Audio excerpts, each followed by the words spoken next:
नमस्कार। महाकवि कालिदास के द्वारा विरचित अभिज्ञान शाकुंतलम के चतुर्थ अंक का आज हम अध्ययन करेंगे।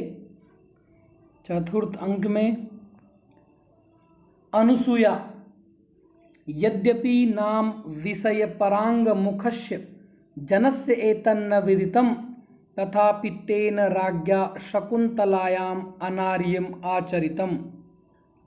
यद्यपि नाम विषय परांग मुखस्य, यद्यपि सांसारिक विषयों से विमुख जनस्य तन्न विदितम, हम लोगों को यह सब ज्ञात नहीं है।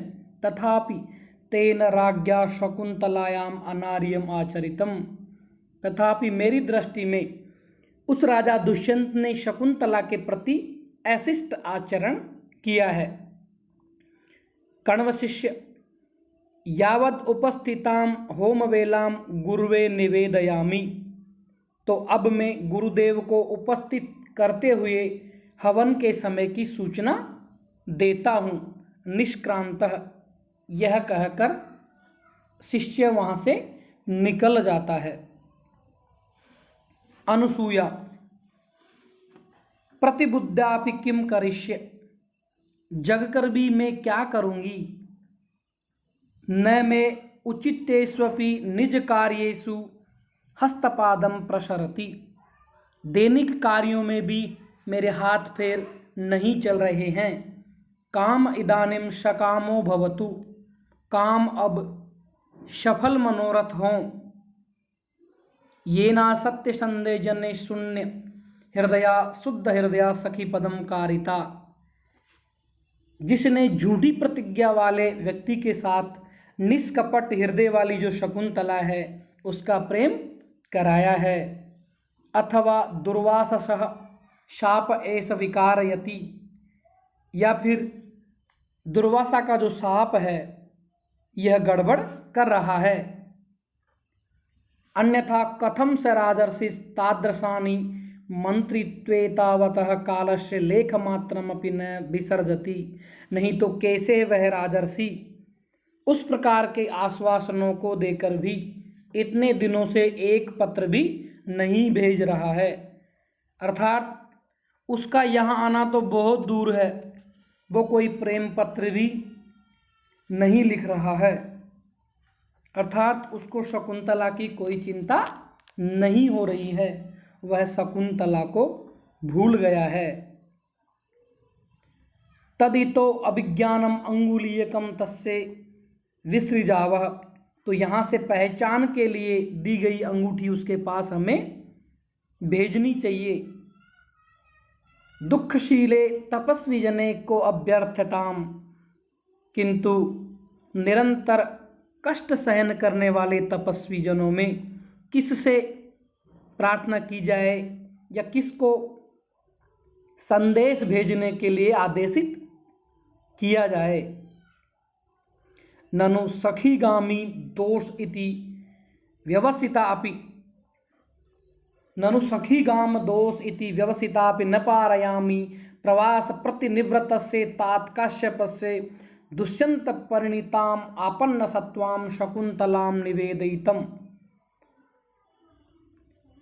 क्या सखी पर दोष आ जाएगा? शकुंतला का यह दोष है, इसलिए उद्यत होते हुए भी मैं प्रवास से लौटे हुए पिता कण्व को यह बात बताने के लिए असमर्थ हूँ कि शकुंतला का दुष्यंत के साथ गांधर्व विवाह हो चुका है और वह गर्भवती है। इत्थम गते भी अस्माक भी किम करणीयम, यह हो जाने पर भी इस स्थिति में हमें क्या करना चाहिए कुछ समझ में नहीं आता है। अर्थात यहाँ पर अनुसूया अपनी सखी शकुंतला के बारे में विचार करती है कि राजा दुष्यंत शकुंतला से गांधर्व विवाह करने के बाद में अपनी राजधानी हस्तिनापुर लौट जाता है और हस्तिनापुर लौटने के बाद में वो शकुंतला को बिल्कुल भी याद नहीं करता है, ना कोई प्रेम पत्र लिखता है, ना बुलाने के लिए किसी दूत को भेजता है। तो अनसुया इस बारे में विचार करती है कि क्या हमें पहचान के लिए दी गई जो अंगूठी है उसको राजा दुष्यंत के पास भेजना चाहिए या फिर किसी तपस्वी को सूचना लेकर हस्तिनापुर भेजना चाहिए। ऐसा वो अपने मन में विचार कर रही है। और वह यह भी विचार कर रही है कि प्रवास से लौटे हुए जो पिता कण्व है उसको मैं ये बात कहूँ या नहीं कहूँ कि शकुंतला का विवाह गांधर्व विवाह दुष्यंत के साथ में हो गया है, वह गर्भवती है। कुछ समझ में नहीं आता, मैं क्या करूं। प्रवेश करके प्रियंवदा सहर्षम प्रसन्नतापूर्वक प्रसन्न होकर के कहती है, सखी त्वरस्व शकुंतलायाः प्रस्थान कौतुकम निर्वर्तयितुम। सखी जल्दी करो। सखी शकुंतला के प्रस्थान कालिक मंगल कार्य को पूरा करने के लिए शीघ्रता करो। अर्थात जो प्रस्थान का जो शुभ मुहूर्त है वो निकला जा रहा है। अनुसूया कहती है, सखी कथम एतत्, सखी यह कैसे। प्रियंवदा सुनो इदानीं सुखसाई प्रच्छिका शकुंतला सकाशम गतास्मि। तुम सुखपूर्वक सोई या नहीं यह पूछने के लिए मैं शकुंतला के पास गई थी। अनुसूया ततस्ततः, तब क्या हुआ। प्रियंवदा कहती है, तावत एनाम लज्जावनत मुखिम परिस्वज्य तात्कास्यपेन एवं अभिनंदितम। तब लज्जा के कारण मुख झुकाई हुई जो शकुंतला है उसको गले लगाकर जो पिता कण्व है, काश्यप हैं, उन्होंने इस प्रकार उसका अभिनंदन किया और उसे कहा कि दिष्ट्या धूमाकुलित दृष्टेरपि यजमानस्य पावक एवाहुतिर्पतिता, कि सौभाग्य से धुएं से जो विह्वल जो आंख वाले भी यजमान की आहुति अग्नि में ही गिरी। अर्थात जो यजमान की आंखों में धुआं जा रहा है फिर भी जो यजमान आहुति दे रहा है वो सौभाग्य से अग्नि में ही गिरी है और दूसरी जगह नहीं गिरी है। वत्से पुत्री सुशिष्य परिदत्ता विद्येवा शोचनीयासी। पुत्री योग्य शिष्य को दी गई विद्या के समान तुम अशोचनीय हो गई हो। जिस प्रकार अत्यंत योग्य शिष्य को पढ़ाई गई विद्या के विषय में गुरु को यह नहीं सोचना पड़ता कि मेरी पढ़ाई जो विद्या है उसका सदुपयोग होगा या नहीं, इस प्रकार योग्य पात्र के हाथ में शकुंतला के पड़ जाने से कण्व को भी उसके विषय में कोई चिंता करने की आवश्यकता नहीं है। अद्येव ऋषि रक्षिताम त्वाम भर्तुः समीपम विसर्जयामि इति। आज ही ऋषियों से सुरक्षित करके तुमको तुम्हारे पति दुष्यंत के पास भेज रहा हूं, ऐसा मैंने सुना है। अनुसूया अथ केन सूचितस्तात काश्यपस्य वृतांतः। तो यह समाचार पिता काश्यप को किसने बताया। प्रियंवदा अग्नि शरणम प्रविष्टस्य शरीरम विना छंदोमय्या वाण्या।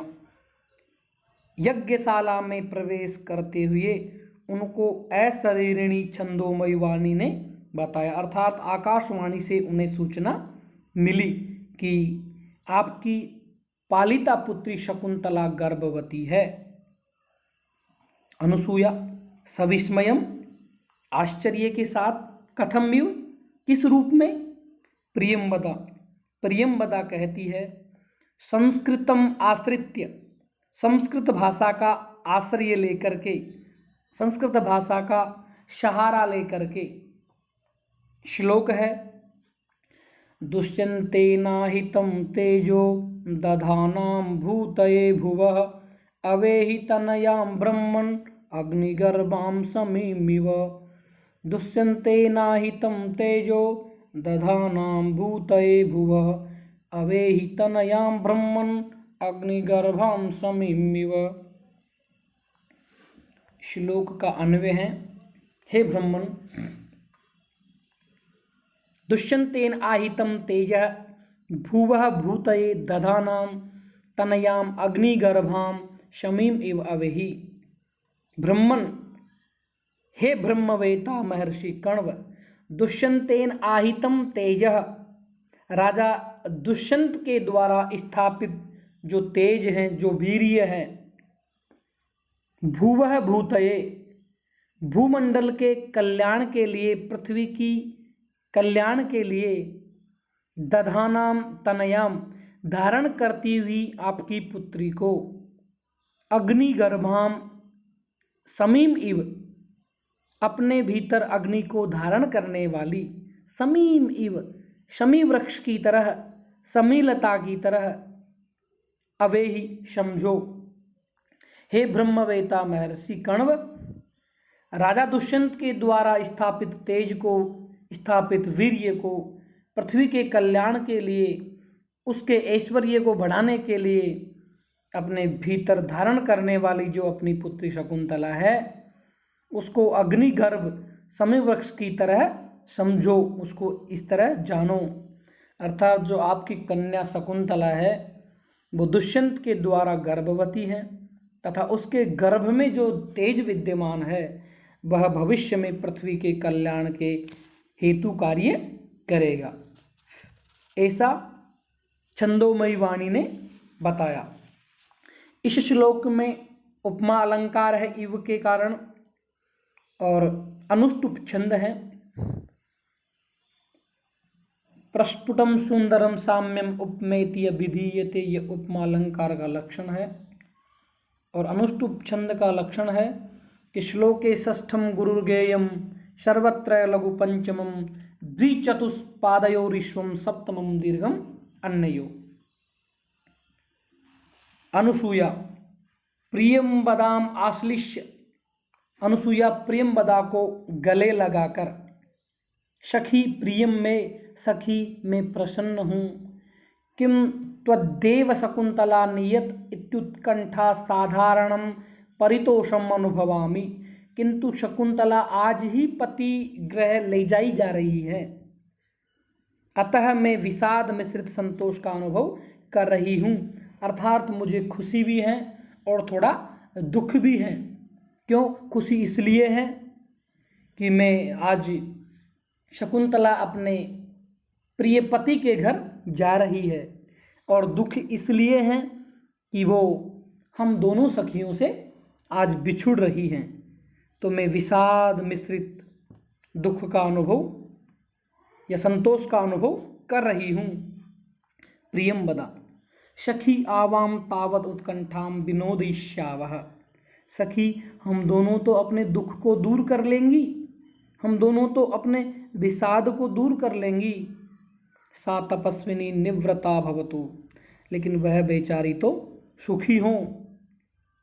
अनुसूया तेन हि तस्मिन् च्यूतशाखावलंबिते नालिकेर समुद्गत तदिमाम हस्तसन्निहितां कुरु, तब तो इस आम की डाली में लटकते हुए नारियल के जो संपुटक डिब्बे में इसी अवसर के लिए समय के अंतराल को सहल करने वाली जो मोलश्री है या केसर की माला है, तो इसे तुम हाथ में ले लो, जब तक मैं भी उसके लिए जो गोरोचन, तीर्थों की मिट्टी तथा दूब के अग्रभाग आदि मांगलिक वस्तुओं को सजाती हूँ।